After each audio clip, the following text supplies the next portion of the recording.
At this time, we would like to welcome Brigadier General Geraghty to the stage for our opening remarks.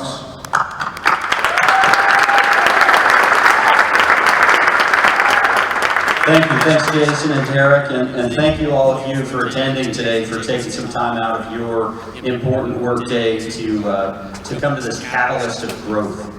As a biology major, there aren't too many times as a pilot in an engineer world and a testing world that I need to use any of my biology knowledge. But this is one of those moments because I know what a catalyst is. I learned that in my education, my formal education. So a catalyst, for those of you who don't already know this, is not necessarily a molecule involved in the actual reaction that creates energy or does whatever a chemical reaction does, but a catalyst is that molecule that makes that reaction more powerful, or makes it faster, or makes it happen sooner than it would otherwise happen. That's what a catalyst is. And what I want you to think of yourselves as here is catalysts for growth. I anticipate that this event, or this type of event in the future, is going to grow. We're coming out of a time when we have been really isolated from each other, from people, and that is hard on human beings because we are social animals. And this crowd, although there's plenty of room and everybody gets their own row practically, I think you're going to remember having been here at this first Catalyst for Growth meeting, and in the years to come, this entire building I anticipate filling up, and you'll be the ones telling the stories of how you were that catalyst for growth when we were just getting these things started again and coming out of that isolation. So before we dive into the main event, I do want to say thank you to a whole bunch of people who have put a ton of energy into planning and preparing for this event. It's been more than, well, almost a year in the making now. So it's taken a ton of effort, and I want to express some gratitude to this team. Everything from rallying and organizing guest speakers, soliciting support from local businesses, private organizations, providing meals, funds, guidance, mentorship throughout the entire process. These individuals put in countless hours. So I'm going to name a bunch of names here, and then we'll give them all a round of applause at once. But here's some of the really key players. And if you're in the room when I mention your name, please stand up or give a wave as I mention your name too. So Master Sergeant Carolyn Phillips, Master Sergeant Josh White, Senior Master Sergeant Sandra Reyes, Master Sergeant Joshua Amoroso, Tech Sergeant Martin Carey, Tech Sergeant Thomas Gonzalez, Tech Sergeant Marlon Portillo, Staff Sergeant Renee Kraft, Senior Master Sergeant Sherry Barnshaw, and Chief Master Sergeant Jason Barnshaw. Let's give them a round of applause.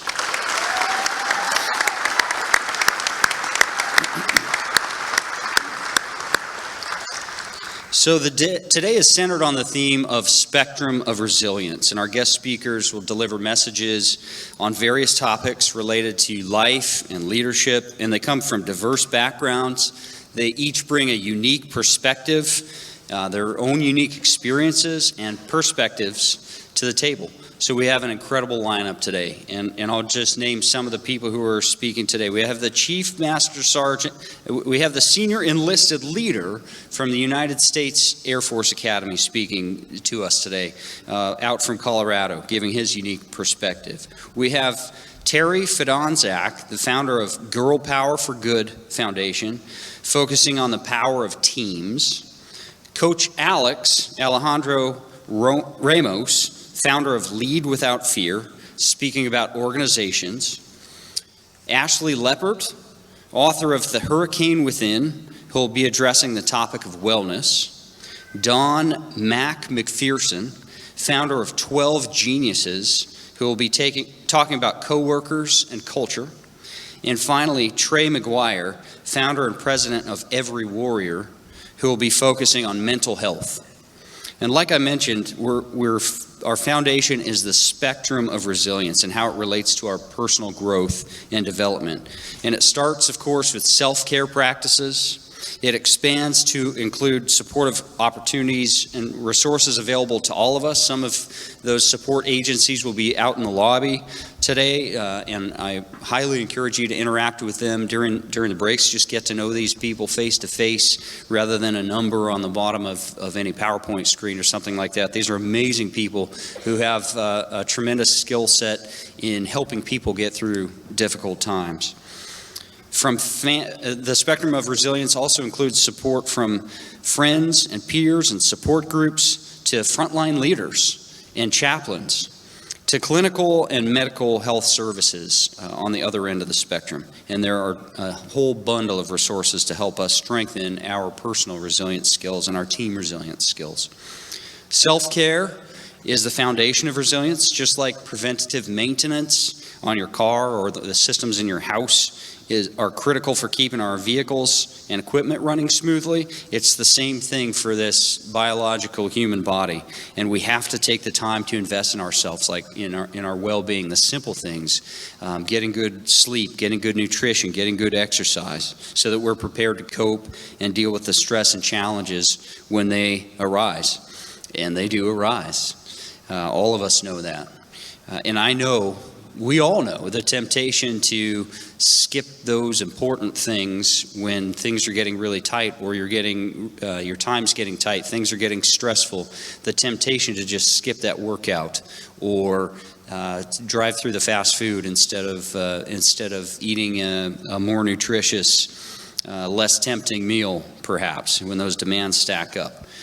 When the alarm clock goes off at 4 or 5 in the morning, that's not the time to make the decision as to whether you're going to get up and work out that day. And I think many of you will agree that the professional success that you've achieved probably comes from setting that foundation of good habits and sticking to it even when things get particularly difficult. Making a habit out of those things that on any given day are not urgent.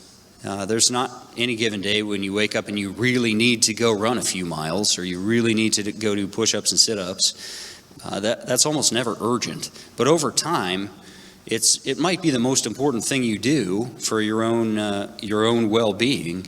So they're important, but not urgent.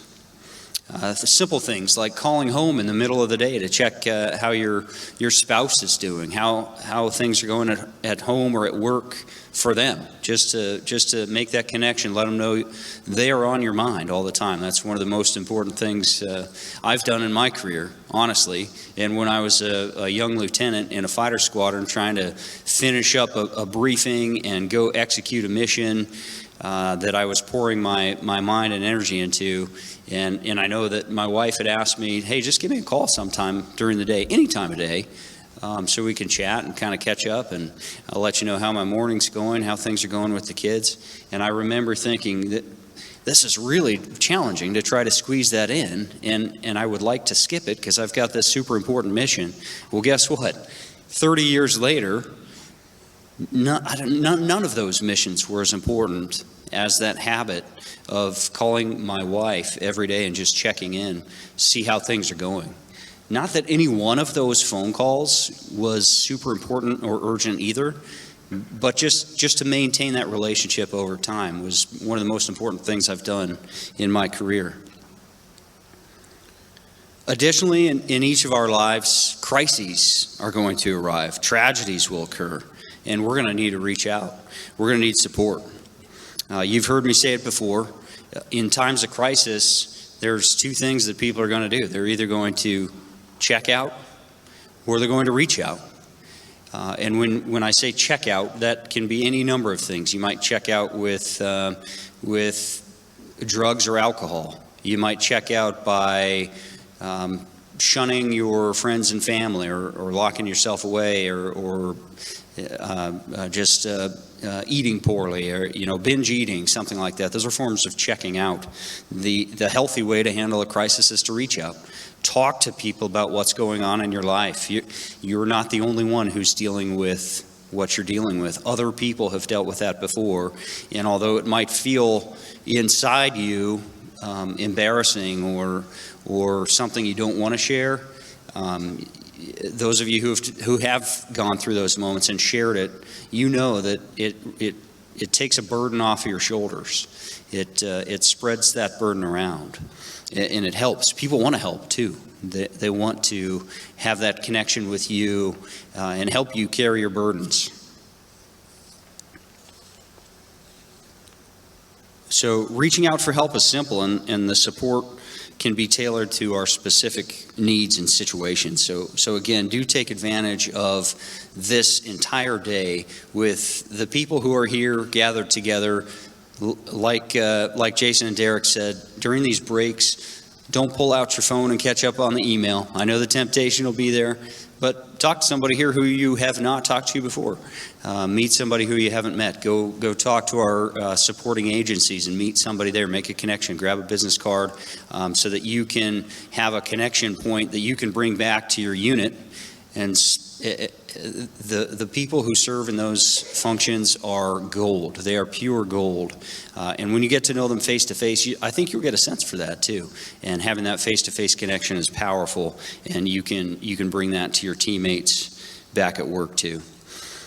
So before I turn the mic back over to our excellent hosts here, I will share a personal story, since I've been talking about crisis and reaching out, something that happened in my personal life here.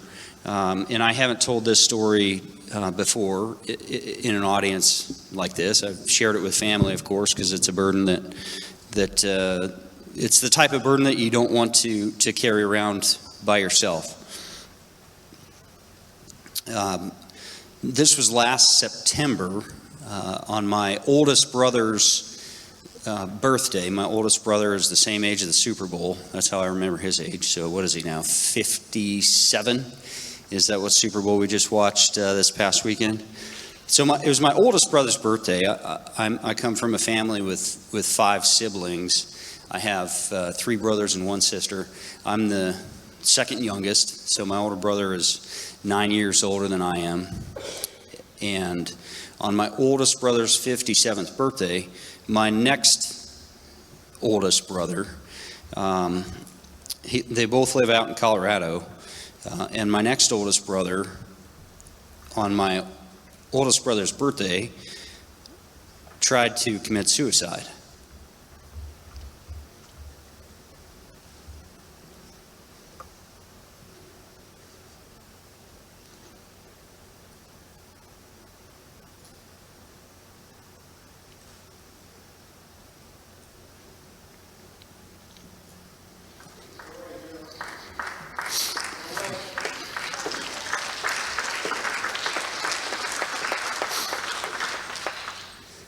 Thank you.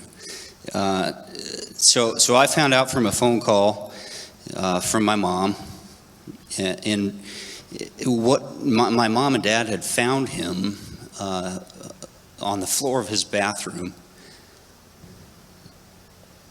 He had ingested some antifreeze. That was the method that he used to try to end his own life, because he had lost hope.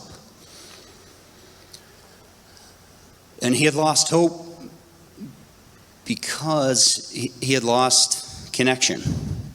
He's been isolated for a long time. My brother has, just turning things over in his own mind. Kind of his only companion is inside his own mind, and we're all a little crazy in there, I think. Until we share our ideas with other people and bounce them off of other people. If we get stuck inside our own head, I think we all go a little crazy. So he had been turning something over in his head that day, and rode his bicycle over to my oldest brother's house, because there was something on his mind he needed to. Thankfully, he tried to reach out and go talk to my oldest brother on his birthday. I don't know if he wanted to tell him happy birthday or just connect.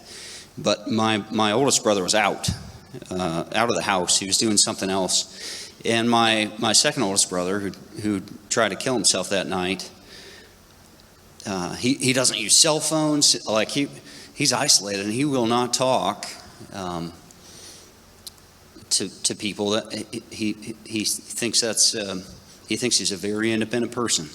He thinks he's a very strong person and doesn't really need other people. But when he got to my oldest brother's house, and my oldest brother wasn't there, he rode back to his house, and in his mind, that lack of connection was telling him that this is all over. There's no hope, and the right thing for me to do is to just end this whole thing. So he ingested some antifreeze, and thankfully, my parents became concerned because he always calls them. They're about the only people he'll reach out to. He always calls them on Saturday at noon, like clockwork. He didn't call. So they were concerned. They drove to his house, broke into his house because he had locked it all up, and found him on the floor in the bathroom with an empty cup that had some antifreeze in it. So they called 911, they rushed him to the hospital, but my mom was pretty sure he was gone. It was not looking good. He was in the ICU. It didn't look like he was going to make it.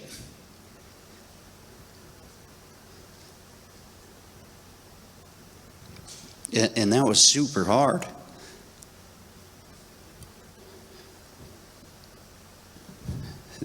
For everybody, for all of us involved. But to get through that as a family, we reached out to each other. We reached out to comfort each other. We reached out to him. The good news of the story is, the hope that's at the end of the story, my brother survived. And my oldest brother, who's a medical doctor, was just amazing at marshaling him through this intensive care. And it was a miracle that with as much antifreeze that he had ingested, if my parents hadn't found him within about the hour that they found him, there would be no chance that he would be alive. And if he hadn't, he was a fitness junkie, my second oldest brother. I mean, he rides his bicycle from Denver to Vail and back in the summertime that's his fitness hobby. So his body was able to clear this poison out of himself, and he survived with the help of the ICU team. And my brother brought the family together to constantly talk to him, even when we couldn't tell if he was conscious or if he was going to make it out of the ICU or not. And now he's alive and just enjoying the simplicity of this beautiful thing that we have called life. And I talk to him almost every day now, and I love to hear his what he's reading about. Simple stuff. What's he eating? One of the first things he had when he got out of the hospital was he likes to garden. And so my parents had harvested the rest of his garden while he was in the ICU last fall. And he had some of Mom's homemade chili with fresh tomatoes from his own garden, and he was loving it. And there was just so much hope and so much beauty in life. And our connections to each other are sometimes all we need to keep that hope and beauty kindled, to never let that flame extinguish, because every single one of your lives, every single one of our lives is precious and beautiful. And there's hope, even if you don't feel it inside your own head. There's hope out there that you can connect to. And so that's my story. That's what I wanted to share. Thank you for your patience in helping me get through that. And enjoy the rest of the day.